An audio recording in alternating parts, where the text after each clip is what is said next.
Hello friends, my name is Aman Kumar. I am from Gurukripa group of institution. मैं ये lecture अपने आने वाले स्टूडेंट्स के लिए जो कि +2 क्लास में +2 कॉमर्स में प्रमोट हुए हैं उनके लिए डाल रहा हूँ। मैं इसमें डिस्कस कर रहा हूँ आज नॉन प्रॉफिट ऑर्गेनाइजेशन के बारे में। ये एक सिंपल सा चैप्टर है, बट इसमें कुछ ऐसी टर्म्स हैं जो कई बार बच्चों को नहीं समझ आती, तो इसी वजह से मैं ये लेक्चर बच्चों के लिए डाल रहा हूँ। ध्यान से देखिएगा। देखिए, बात कर रहे हैं नॉन प्रॉफिट ऑर्गेनाइजेशन की।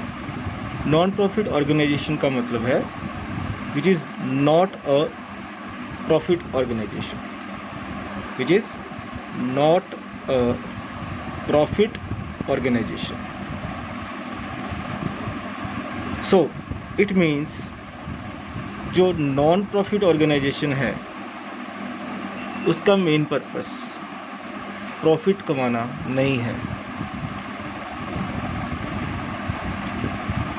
जो प्रॉफिट ऑर्गेनाइजेशन होती हैं वो बेसिकली अपना बिजनेस प्रॉफिट कमाने के लिए चलाती हैं। नॉन प्रॉफिट ऑर्गेनाइजेशन वो सोसाइटी के लिए वर्क करती हैं। तो हम ऐसा कह सकते हैं इसमें कि इसमें कोई सेल परचेज की ट्रांजैक्शन नहीं होती है। एग्जाम्पल के तौर पर हम कह सकते हैं कि नॉन प्रॉफिट ऑर्गेनाइजेशन एक इसको NGO के नाम से भी जाना जाता है, which is called non government organisation. Government इन ऑर्गेनाइजेशंस को बहुत सारे बेनिफिट्स प्रोवाइड करती है, जैसे कि ग्रांट, सब्सिडीज़ एट्सेट्रा। और बेसिकली अगर हम नॉन प्रॉफिट ऑर्गेनाइजेशन की इनकम की बात करें, this is not from any kind of sale और any other income. This is the main source of income is subscription. Now, what is subscription? Subscription is an annual income of any non-profit organization which is received from its members. For example के तौर पर एक और example दे सकता हूँ मैं आपको कि जो एक CA इंस्टीट्यूट है, CA Institute, ICAI. This is also a non-profit organization. This is Institute of Chartered Accountant of India. ये आप अच्छी तरह से जानते होंगे क्योंकि आप एक कॉमर्स के स्टूडेंट हैं और काफ़ी बच्चों ने अपना करियर इस फील्ड में बनाते हैं। जो institute of chartered accountant of India है, this is also NGO, non government organisation. अभी बात आती है कि जो नॉन गवर्नमेंट ऑर्गेनाइजेशन है, क्योंकि हमें पता लग गया कि हम सेल और परचेज तो इसमें कुछ करते नहीं हैं जो बिजनेस पर्पस के लिए हो, तो basic source of income is subscription. There are many other sources which we will discuss in next lecture, but today we will discuss about subscription hair.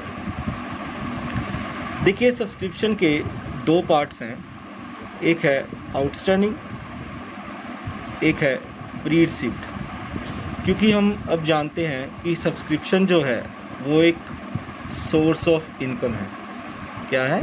Source of income. और source of income, क्योंकि हमें ये भी पता है जो हमारे पास non profit organisation में 2 अकाउंट्स बनते हैं, एक होता है रिसिप्ट एंड पेमेंट अकाउंट, एक होता है इनकम एंड एक्सपेंडिचर अकाउंट। जो हमारे सिलेबस में है वो है conversion from receipt and payment to income and expenditure account, from receipt and payment to income and expenditure. देखिए, मैं आपको थोड़ा सा इसको ब्रीफ में समझाता हूँ। तो रिसिप्ट एंड पेमेंट अकाउंट है वो कैश बेसिस पे बनता है। और जो इनकम एंड एक्सपेंडिचर अकाउंट है, it is just like a profit and loss account. Receipt and payment account में मान लीजिए आपको सब्सक्रिप्शन रिसीव हुई है, ये देखिए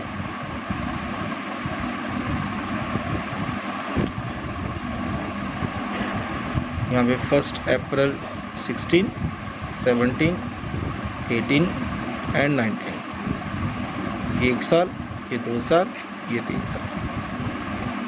मान लीजिए हम 17-18 का अकाउंट्स बना रहे हैं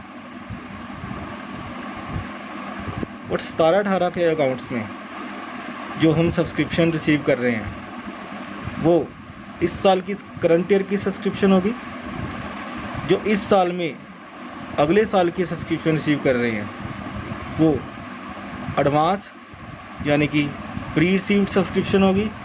और जो पिछले साल में हमने रिसीव नहीं करी है और पिछले साल वो ड्यू थी बट इस साल में वो रिसीव हो रही है, तो वो पिछले साल की सब्सक्रिप्शन रिसीव्ड मानी जाएगी, जिसको हम एरियर्स भी बोलते हैं। अगर हम रिसिप्ट एंड पेमेंट अकाउंट की बात करते हैं तो हम ये तीनों सब्सक्रिप्शन, चाहे वो इस साल की है, चाहे वो अगले साल की है, चाहे वो पिछले साल की है, तीनों सब्सक्रिप्शन को रिसिप्ट एंड पेमेंट अकाउंट में इंक्लूड करेंगे, because it is prepared on cash basis. But जो इनकम एंड एक्सपेंडिचर अकाउंट है वो अक्रूवल बेसिस के कंसेप्ट के ऊपर बनता है। अगर वो अक्रूवल बेसिस के कंसेप्ट के ऊपर बनेगा तो इसमें ये सारी चीज़ें डिस्कस होंगी। सब्सक्रिप्शन, हमें क्वेश्चन में receipt and payment account given होगा और हमने क्वेश्चन में से रिसिप्ट एंड पेमेंट अकाउंट से इनकम एंड एक्सपेंडिचर अकाउंट में कन्वर्ट करना है। Income and expenditure account basically एक नॉमिनल अकाउंट है, नॉमिनल अकाउंट, और it is just like a profit and loss account. So it includes all those items, whether it is outstanding, whether it is prepaid, pre-received, all the things are considered in income and expenditure account. Now, जो outstanding subscription है, इसका क्या मतलब है? Outstanding subscription का मतलब है subscription due but not received, subscription due but not received. क्योंकि ये इनकम है इसलिए इसको मैं रिसीव बोल रहा हूँ। Outstanding subscription means subscription due but not received. Okay, अगर ये रिसीव करनी है इसका मतलब हमें रिसीव नहीं हुई। आइए आउटस्टैंडिंग को आगे हम क्लासीफाई करें। इसमें आउटस्टैंडिंग ओपनिंग और एक आउटस्टैंडिंग क्लोजिंग बनेगा। जो आउटस्टैंडिंग ओपनिंग है वो लास्ट ईयर से रिलेट करता है, मतलब कि पिछले साल से वो रिलेट कर रहा है। जो आउटस्टैंडिंग क्लोजिंग है वो करंट ईयर से रिलेट करता है। तो अभी डिफरेंस क्या है इनमें? डिफरेंस ये है कि जैसे मान लीजिए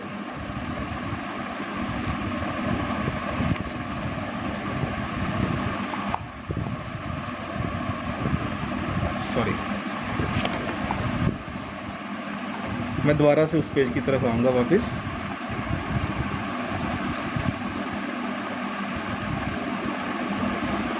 मान लीजिए ये एक साल है, फाइनेंशियल ईयर है 17-18,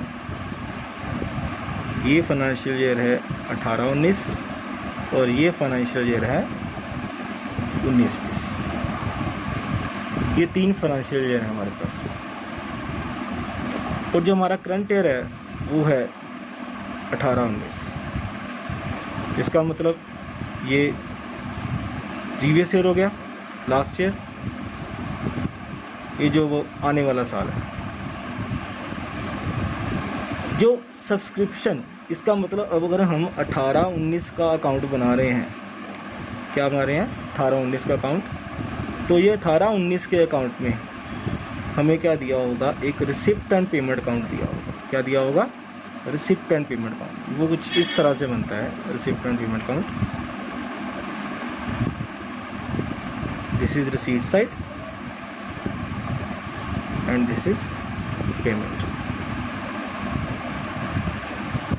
क्योंकि मैं पहले ही आपको बता चुका हूँ कि जो रिसिप्ट एंड पेमेंट अकाउंट है वो बेसिकली कैश बेसिस पे बनता है, which is a real account, debit what comes in and credit what goes out. जैसे मान लीजिए रिसिप्ट में एक सब्सक्रिप्शन आई, इसमें सब्सक्रिप्शन के 3 पार्ट्स दिए होंगे हमारे को, ये 18-19 का दिया हुआ हमारे पास, ठीक है, और ये 17-18, 18-19 और 19-20, और नीचे लिखा है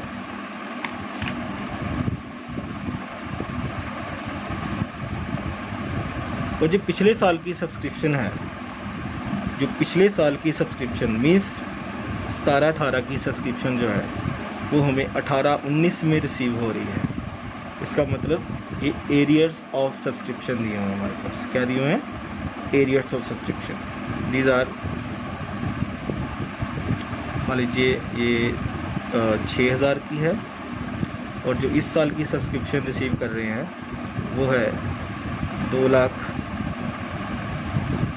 और जो अगले साल की हमें एडवांस में रिसीव हुई है दैट इज़ 16,000 रुपीज़। इसका मतलब है जो इस साल जो हमने इनकम एंड एक्सपेंडिचर अकाउंट बनाना है, अभी मैं आपको इनकम एंड एक्सपेंडिचर अकाउंट बना के नहीं दिखाऊंगा कि आज के लेक्चर में मैंने आपको outstanding opening, outstanding closing, pre received opening और प्री रिसीव्ड क्लोजिंग के कंसेप्ट्स के बारे में क्लियर करना है।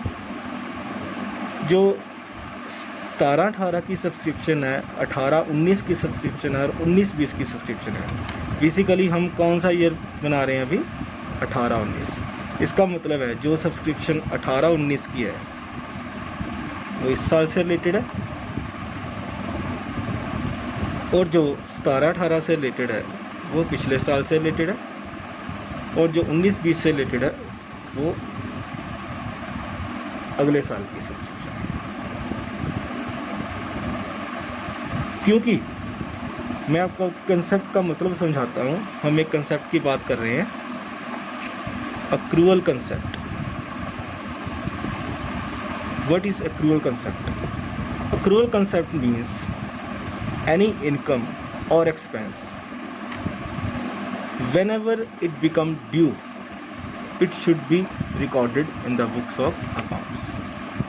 इसका मतलब है कि कोई भी इनकम या कोई भी खर्चा जिस साल से वो रिलेट करता है, हमें उस साल में ही उसको डालना होगा।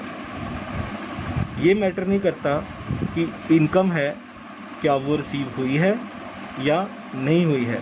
अगर वो इनकम पिछले साल की है तो वो पिछले साल में ही रिकॉर्ड की जाएगी, इस साल में रिकॉर्ड नहीं की जाएगी। और अगर कोई सब्सक्रिप्शन अगले साल की है तो वो अगले साल में ही रिकॉर्ड की जाएगी।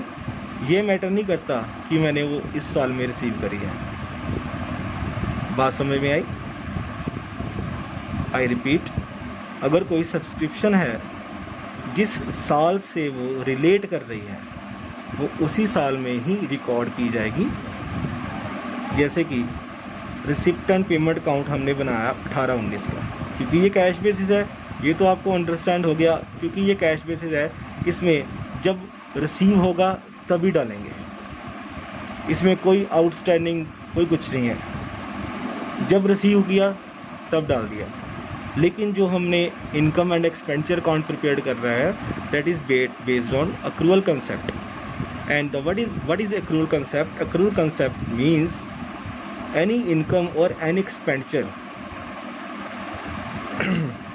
जो भी इनकम, जो भी खर्चा है वो जिस साल से रिलेट करता है वो उसी साल में ही जाएगा।